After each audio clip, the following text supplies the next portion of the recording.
Mona Eltahawy, who was born in Egypt, is an award-winning columnist and expert on the Middle East. She's been blogging extensively about the uprising. I know you know scores of people, Mona, who are in Tahrir Square, probably still tonight. What are they saying? What are you hearing from them? Well, they're livid, Katie. They're really disappointed because all day long they'd been hearing all these rumors that Mubarak was about to step down, and they wanted to celebrate that, but also maintain that they want the entire regime to step down. So when Mubarak came on and said, I'm staying, but I'm also delegating my vice president, they said, we've got two Mubaraks now, not just one Mubarak. So they're very angry, but they're still very determined, and they're vowing to keep it peaceful, and they've now marched onto the TV building where they're calling for more people to come and join them. Meanwhile, it's been so confusing all day long. What do you think is going on behind the scenes? Everyone's trying to figure it out. It's a great question because, you know, President Mubarak took almost 90 minutes to actually finally give the speech. So people were wondering, is it because Egyptians are always late, like we like to say about ourselves, or was there some kind of power struggle going on? People are not clear where the armed forces stand on this, because at sometimes they've seemed to be neutral, at other times they seem to be protecting people against Mubarak's thugs, and other times by being neutral, they seem to be taking Mubarak's side. So no one really knows where the army stands. So what do you think the army will do if hundreds of thousands of people protest tomorrow? Do you think the army will move in? Well, what I'm hoping as an Egyptian is that, I was hearing of a few soldiers joining the pro-democracy demonstrations today in their uniforms.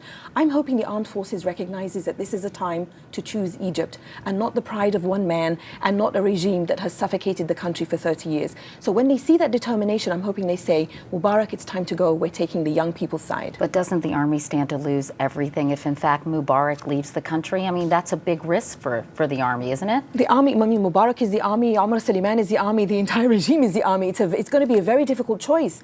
But I hope they recognize that the future of Egypt is at stake because Mubarak wants to tip these peaceful protesters into violence. Today's sadistic speech was a provocation.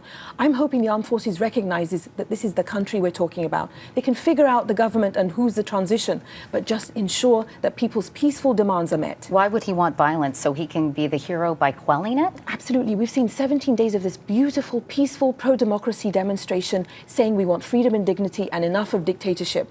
He wants to push people so that when he cracks down in a bloody way, he can say to the international community, because he knows they're all watching, you see, I had to do it. This is a turning point for the region. Young people across the Arab world are watching and they're learning, does a peaceful demonstration work or is it only violence? Now, these dictators who have basically ruined the Arab world want them to understand that only violence works. What's happening in Tahrir Square and across Egypt is a beautiful message for young people and the future of the world that I hope the US administration is listening to. This is the time to take the side of peaceful demonstrators who want freedom. Let me ask you about Wael Ghonaim. He's the Google executive who was abducted for 12 days. State-run television in Egypt is announcing that he is telling the protesters to go home. In other words, they're using him.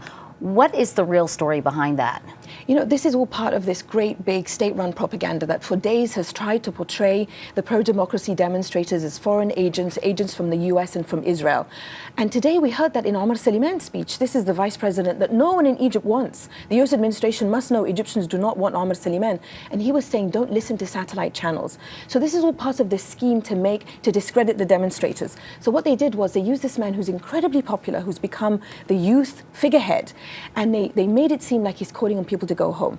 He was not on Twitter today, but his friends wrote, Wael has not asked anyone to go home. And just before I came on with you, he was on an Arab satellite channel explaining that he didn't think the demands of the protesters were being met. And it's clear that he didn't tell anyone to go home. So it's just more propaganda. All right, Mona Eltahawy, thank you so much for coming by and giving us your insight. It's really invaluable. Thank you, Mona.